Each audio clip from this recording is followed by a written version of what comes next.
Bueno, mi nombre es Michelle Alejandra Forero Díaz, soy egresada de la Universidad Distrital Francisco José de Caldas, de la licenciatura en Humanidades y Lengua Castellana.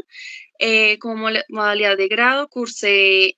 créditos de posgrado con la especialización en desarrollo humano, con énfasis en procesos psicoafectivos y creatividad.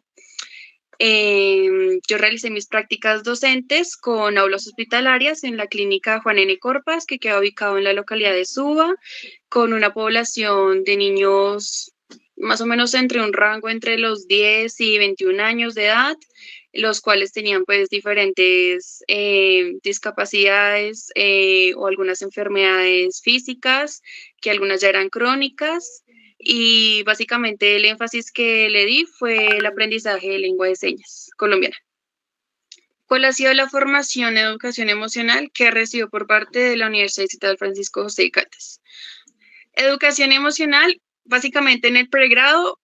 no, personalmente no siento que haya recibido una materia, un enfoque, una herramienta, o si la pretendían dar, fue muy superficial, la verdad. Considero que en otras carreras sí se está dando. ¿Y por qué lo digo? Porque pues, en el posgrado tenía compañeras que también estaban cursando la modalidad de posgrados, de créditos de posgrados. Ella estaba en LEA. Entonces, para educación artística siento que sí se tiene un poco más en cuenta este factor y ellos recibían una clase netamente para hablar de lo que era educación emocional e inteligencia emocional. Y ellos aprendían primero a cómo gestionar sus emociones porque ellos iban a ser los docentes y pues no pueden llegar a un aula sin saber gestionar sus emociones y pretender ayudar al otro sin primero saber cómo cuidarte a ti mismo. Entonces, esta educación la recibí hasta que tuve la oportunidad y el privilegio, si se puede decir, de cursar los créditos del posgrado.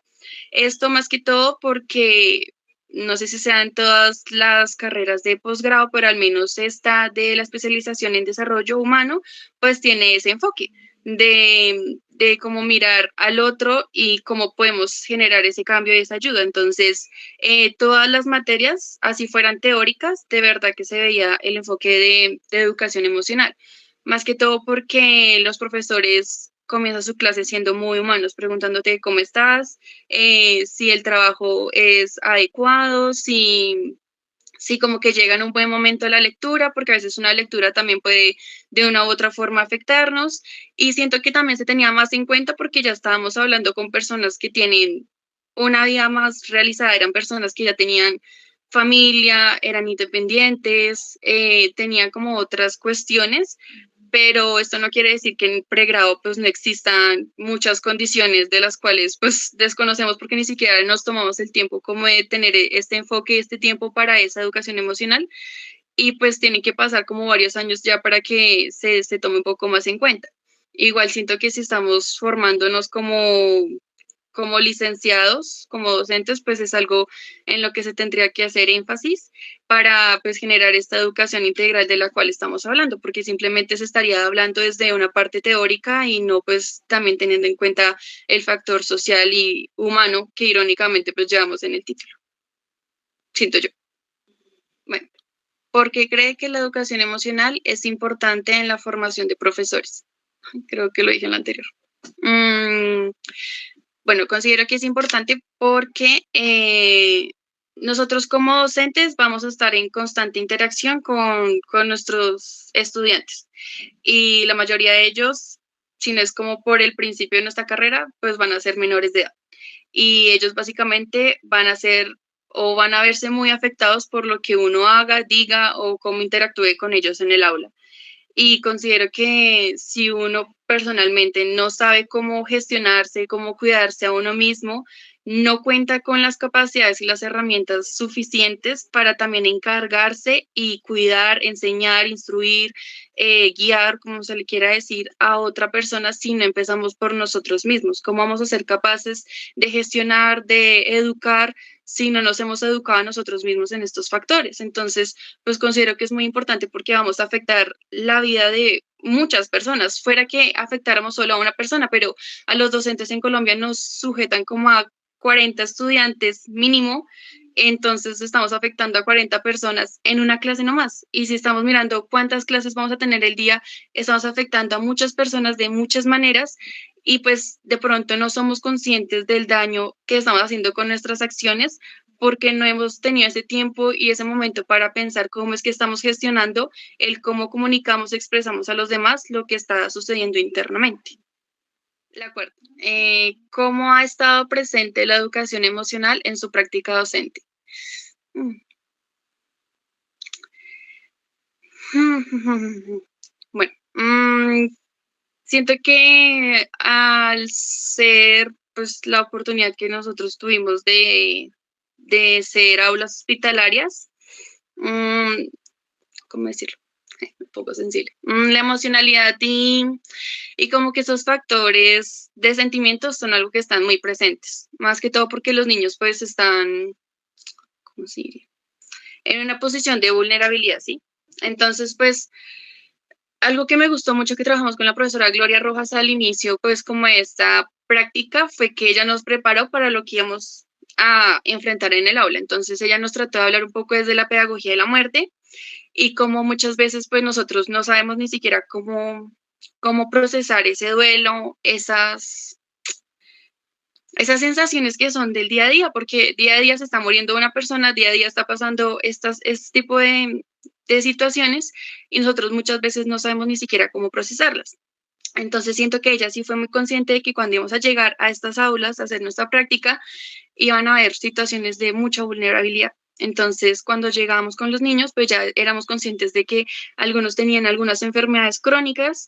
y pues teníamos que también tener una flexibilidad y ajustarnos al estudiante. Entonces, cuando se tratan como con situaciones tan especiales en las que uno muchas veces pues no ha tenido la oportunidad ni el acercamiento, no sabe cómo reaccionar, cómo comportarse y muchas veces pues los niños también llegan pues con sus problemas a uno que lo ven como cercano y se abren pues en sus condiciones. Bueno, yo tuve una estudiante que ella tenía cáncer de pulmones, ella era Dana Sofía, tenía 8 años y ella estaba en proceso de quimioterapia. Entonces, usualmente cuando yo tenía clase con ella tenía pues su tanque de oxígeno, pero siempre estaba como muy abrigadita porque pues sus defensas estaban muy bajas por el proceso. Yo les estaba enseñando en ese momento los colores en lengua de señas. Entonces ella me dijo que si por favor le podía enseñar más que todo el rojo, el naranja, el amarillo y el verde, que usualmente con eso tienden a medir el nivel de dolor del estudiante del paciente. Entonces, cuando ella le dolía mucho algún proceso para el tratamiento de cáncer, ella daba un color y me decía que muchas veces le daba tanto dolor hablar que pues a ella le gustaría con sus manos poder decir el color. Entonces, pues como que nos enfocamos en eso y eso de primera impresión, pues como que no supe cómo manejarlo porque nunca había tenido como este relato tan de primera mano. Entonces ya después ella volvió otro día y volvió muy desanimada. Entonces ella me dijo que el dolor del anterior procedimiento había estado en rojo, que estaba súper mal. Y me dijo el comentario de que ella pues no quería esforzarse en seguir aprendiendo porque ella sabía que se iba a morir. Entonces, pues que como para qué esforzarse si ella sabía que se iba a morir en algún momento y que eso lo veía innecesario. Entonces, pues como que ella lo dijo muy tranquila y yo tuve que salirme del aula porque pues me puse a llorar. O sea, no pude. Como que era alguien tan chiquito ya desmotivado de la vida, fue tenaz. Y todavía no lo sé controlar. Entonces, siento que es muy importante porque ha pasado tiempo, ya no me veo con ella, ya no le dicto clase y me sigue afectando todavía. Ah, me puse toda sentimental. Bueno, yo siento que una herramienta que me brindó lo que hablábamos como en este proceso de generar una inteligencia emocional es aprender a gestionar tus emociones. Y aprender a gestionar tus emociones no simplemente es reconocerlas, como ahorita. Digamos, yo siento que estoy triste, pero entonces, ¿qué pasa cuando uno simplemente lo deja en el reconocimiento y no lo expresa? Que se va así como generando una acción de reprimir y cuando se empieza a reprimir y reprimir el proceso, es como nunca avanzar, es una vuelta atrás, porque en realidad no estás expresando ni procesando lo que estás sintiendo. Entonces, algo que la profesora Luz nos decía es como si ustedes están tristes, desen el espacio y el momento de respirar, de llorar, de como ustedes personalmente consideren que lo pueden sacar y se pueden desahogar, porque esa cuestión de hacernos los fuertes, de nada está pasando aquí, simplemente lo que va a generar es no avanzar en el proceso, sino quedarnos estancados. Y si, por ejemplo, tu estudiante te cuenta algo que te afecta y tú te haces el duro y le dices como no pasa nada, todo va a estar bien, continúa haciendo el ejercicio y después vuelve el estudiante con su misma problemática y te sigue afectando de la misma forma, es porque en un principio ni siquiera hiciste el esfuerzo de gestionarlo, de procesarlo, para en un final pues poderlo comprender y ayudarlo, que es pues a lo que se tendría que, pues como la meta a la que se tendría que llegar con cualquier estudiante, porque si uno no está haciendo su proceso, mucho menos va a poder aportar al del otro. Entonces, era lo que me gustaba de la profe, como simplemente gestionarlo y comprenderlo a tu forma, porque no igualmente hay que tener en cuenta que no todos los seres humanos vamos a estar gestionando y procesando las emociones de una misma forma. Entonces, si para ti estar triste es... Y la forma de sacarlo es llorando, pues llora. Pero hay otras personas que no sienten esa necesidad de llorar, sino simplemente se aíslan. Y si para ti el proceso de estar triste es estar aislado, hay que respetarlo y comprenderlo, pero date el espacio y el tiempo de gestionarlo a tu forma y no como la forma que los otros dicen que lo hagas, porque siento que cada uno llega al momento en el que dice esto me está funcionando o no me está funcionando y pues busco otras formas y sí, como de generarlo para mí mismo. Es un proceso que tiene que ser interno antes de volverlo externo para los demás. ¿Cuál cree que puede hacer una contribución a la educación emocional de los profesores en formación de la Universidad Estatal Francisco C. de Caldas? Pues yo considero que nosotros somos como los más aptos para empezar a gestionar como incentivos con relación a la educación emocional porque somos pues los licenciados en humanidades. Entonces, siento que toda esta educación que nos dan como en las artes humanas, pues de alguna u otra forma también tiene que verse reflejado en el proceso de formación. Y entonces, pues como que nosotros mismos podemos empezar a plantearnos cómo estos aprendizajes que son muy, muy teóricos, podemos empezar a gestionarlos un poco para que se vuelvan un poco más prácticos en el aula. Siento que ese es un poco el error, pues como que en el cual pecamos, es que por creer que ya tenemos los conocimientos vamos a ser capaces de manejarlos en el aula cuando no sean pues estas condiciones. Por eso siento que es muy importante que no sé, como factores como tipo la materia ENES o este tipo de aulas hospitalarias sean muy importantes, que nos confronten con realidades abruptas que están pasando actualmente en el país muy, muy fuerte y no son conocidas. Y pues de alguna u otra forma muchos no tenemos la oportunidad de acercarnos a estas realidades, sino hasta que se brindan estos espacios. Entonces siento que para que haya una buena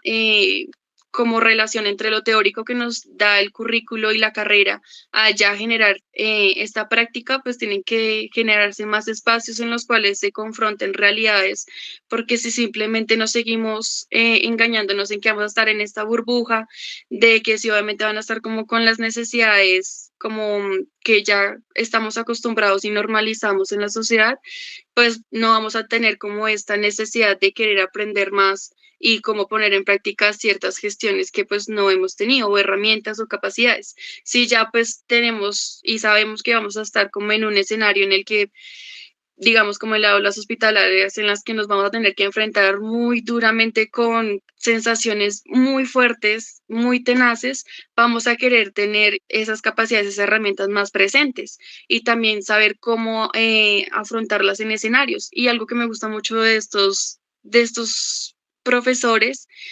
que literalmente se toman el tiempo de ser muy explicativos con todos los practicantes que llegan, porque ellos entienden que uno es completamente ignorante de cosas que pasan en este tipo de aulas y se toman el tiempo de enseñarle a uno, a instruirle cómo tiene que hablarle con el estudiante que se encuentra en tal situación, en tal vulnerabilidad o a los padres de familia mismos, porque puede pasar que incluso los padres de familia también estén afectando en el proceso. Algunos padres de familia también se vean influenciados por estas emociones negativas y quieran desistir de que su hijo siga en su formación académica, y pues uno como profesor tiene que estar ahí metiendo el empeño para que eso no pase y que no pierdan la esperanza, y pues tampoco es como llenarnos de positivismo absurdo, pero también sí meterle la fecha y no dejar que ellos se hundan. Entonces, pues yo siento que una contribución importante sería brindarnos más espacios en los que interactuemos con estas realidades. Algo que me gustó mucho y que lo vi ahorita como en las noticias de la universidad es que se generaron prácticas rurales como para 21 estudiantes en zonas del país que están como fuerte, por decirlo así. Y pues esas son otras realidades que por lo menos nosotros que estamos acá en la capital desconocemos totalmente, y darnos esa oportunidad de interactuar con ellos, escucharlos, tener esa sensibilidad de primera mano, siento que es muy bueno, y cuestiones como esa deberían darse para todos los estudiantes, no solamente para 21 estudiantes que hagan sus prácticas en estas zonas rurales del país. Pues yo siento que sí lo podemos hacer, pero siento que la universidad lo va a seguir viendo como innecesario, porque ¿qué pasa, digamos, cuando uno está en una situación emocional en la que lo sobrepasa totalmente y no puede dedicarse a una lectura y simplemente no pudo presentar el trabajo, tuvo que cancelar una materia? Y algo que pasa mucho en el proyecto curricular es que si tú no tienes una... em,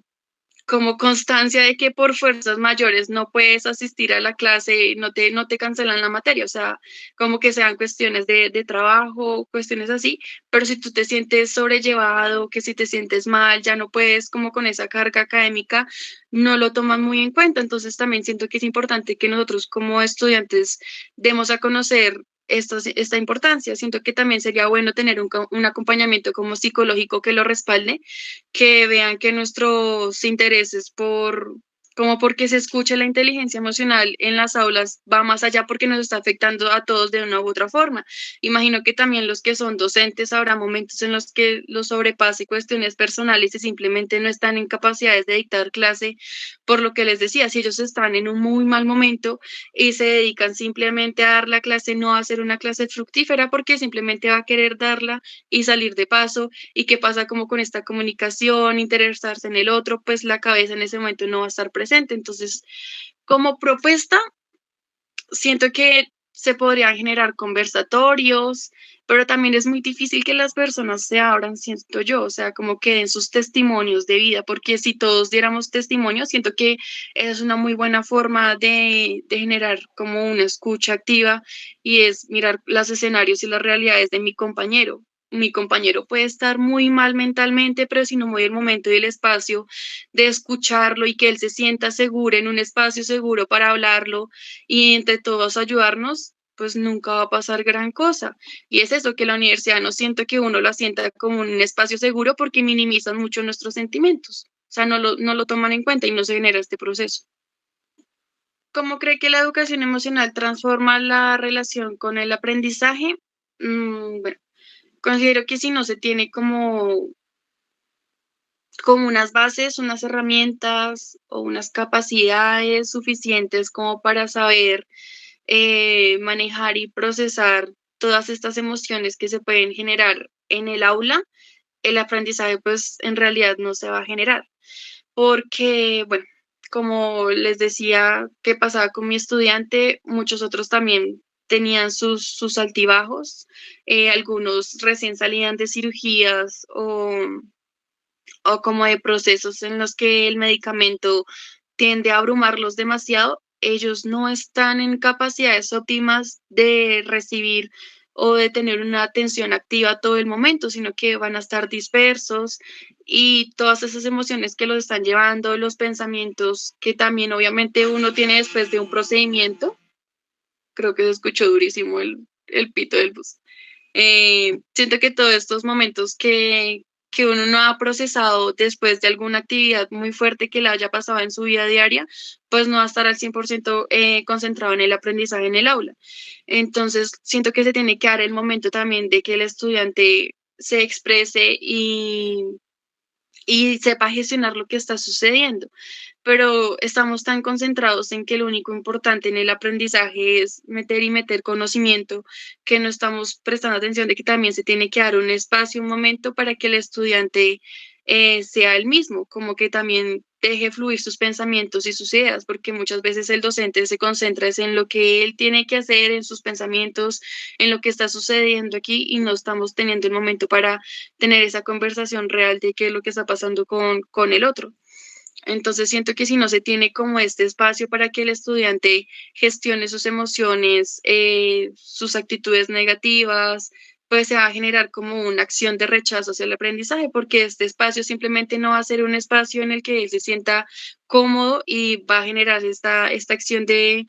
no quiero hacerlo, no quiero ir, no quiero estar presente. Y fue básicamente lo que me pasó con Dana Sofía. Ella no estaba en condiciones de volver al aula, la forzaron porque supuestamente si no se iba a atrasar y ella simplemente estaba presente en forma corpórea, pero su mentalidad estaba en otro lado. Y hasta que yo me acercaba a ella y le preguntaba qué estaba haciendo, que se había entendido, si necesitaba ayuda, ella me decía como, profe, la verdad, pues yo estoy aquí, pero no le estoy prestando nada de atención. Entonces, básicamente estaba haciendo todo nada con ellos, o sea, o se está trabajando totalmente con todo el resto del curso y estamos descuidando a aquellos que no se les está dando pues el tiempo de que procesen todo lo que está sucediendo con ellos mismos y sus vidas. Bueno, siento que la escucha va a estar estrechamente relacionada con la educación emocional por eso mismo, como darnos el momento de saber qué es lo que está pasando con el otro. Y el otro no es simplemente una persona ya adulta, sino que tenemos que tener en cuenta que casi todos nuestros estudiantes van a ser chiquitos que ni siquiera ellos mismos van a saber qué es lo que pasa. Entonces, si uno quiere que en realidad el aula sea un lugar en el que se esté generando este momento de aprendizaje, pues tenemos que escuchar y saber qué es lo que está pasando en sus vidas, si en realidad les está interesando lo que se está abordando en el aula o simplemente pues vamos a dejar como que pase desapercibido y ya, como usualmente pasa en la educación que no se le da como mucho énfasis en estas cuestiones, sino que se toma como algo muy superficial y el aprendizaje no termina siendo integral, sino que simplemente nos centramos en lo teórico y es simplemente por no darnos el momento de escuchar qué es lo que pasa, qué es lo que piensan, qué es lo que opinan, porque así sean chiquitos, tienen pensamientos y opiniones muy fuertes y muy válidas, porque pueden cambiar completamente el rumbo que uno le está dando el enfoque o sí que quiere darle a la clase, porque si de verdad no le interesa por ningún sentido y no le haya la importancia de aprender cuestiones que uno le está llevando al aula, pues en realidad eso no se va a quedar en su enciclopedia mental, simplemente va a dejarlo pasar y va a seguir con su vida como si nada y el aprendizaje en realidad nunca se generó. Y siento que nosotros como educadores pues tenemos que hacer énfasis en que eso en realidad, ese proceso en realidad quede ahí solventado con ellos y no simplemente cumplir como con números, con cuentas, todas estas cuestiones que pide un colegio, que es como para que antes de que se acabe el ciclo escolar ya tuvieron que haber visto ciertas temáticas y en realidad el estudiante pudo haber estado presente y presentar cualquier trabajo, pero en cualquier momento eso ya no va a estar en su vida, no le dio generar como una importancia de aprender para la vida, como que no lo va a utilizar nunca más y simplemente lo hizo por cumplir con ciertas responsabilidades académicas. Okay. O sea, yo claramente creo que sí seríamos profesores más competentes para la vida precisamente porque todas estas cuestiones que nos van a afectar de una u otra forma en el momento que deseamos desempeñar nuestra profesión, pues no nos van a afectar de una forma tan abrupta porque muchas veces y no más con el periodo de prácticas que realizamos, que fue básicamente como un año casi, era mucho estrés sobre todo el tiempo, o sea, mucho estrés con cumplir con ciertas labores, estrés con que los niños en realidad estén aprendiendo, estrés con que las actitudes sean las correctas y son muchos pensamientos en todo momento que uno en realidad nunca está prestando atención en uno concretamente, sino que tiene tantos al mismo tiempo que no sabe cómo procesarlos. Entonces siento que si nosotros tuviéramos esta formación, estas herramientas, sabríamos cómo no sabernos sobrellevar por tantas cargas que incluso siento que el maestro se pone sobre sí mismo como por querer abarcar todo. Y es que el maestro siempre quiere estar ayudando y estar presente en todo. Y son cuestiones como que uno tiene que aprender también a regular, siento yo. Entonces, como que cuando tú estás en la carrera te dan como lo teórico y te dicen qué vas a enseñar, pero no te advierten de cómo esto te va a sobrellevar. Que si quieres dar un tema, uno comienza a hacer ciertas manualidades, esto le va a tomar tiempo, pero también tiene que cumplir con la secuencia, pero entonces también tiene que cumplirle a los directivos, a los administrativos y todas estas cargas, en realidad uno nunca sabe cómo darse su tiempo para que todo no se encime y también con los estudiantes, porque lo que pasa es que los estudiantes lo ven a uno como quien puede todo y lo sabe todo, porque pues básicamente esa es la idea que tiene el profesor. Y cuando uno no tiene respuesta a algo, uno también puede sentirse frustrado, no sentirse capaz, no cumplirle a los estudiantes. Entonces, si tuviéramos mejores herramientas en este proceso formativo, yo siento que podríamos prevenir muchas angustias, procesos mentales que en un futuro pues nos van a afectar de una forma muy tenaz, porque ahorita podemos estar jóvenes y creer que lo podemos hacer todo y no sentimos el cansancio, pero llegará el momento en el que nuestro cuerpo y nuestra mente, pues después de tantos años se empiece a deteriorar. Y también era como lo que una vez veíamos en clase, que a muchos profesores se les genera Alzheimer, es por generar un esfuerzo cognitivo más de lo que se está pidiendo, como también pasa con estas personas que se ven muy, ¿cómo se diría? Muy sobrecargados en ambientes laborales pesados, como que tienen jefes y cuestiones así abusivos, pues todas estas cuestiones en algún momento, tanto esfuerzo cognitivo van a cobrar factura y pues pueden terminar incluso en enfermedades como Alzheimer.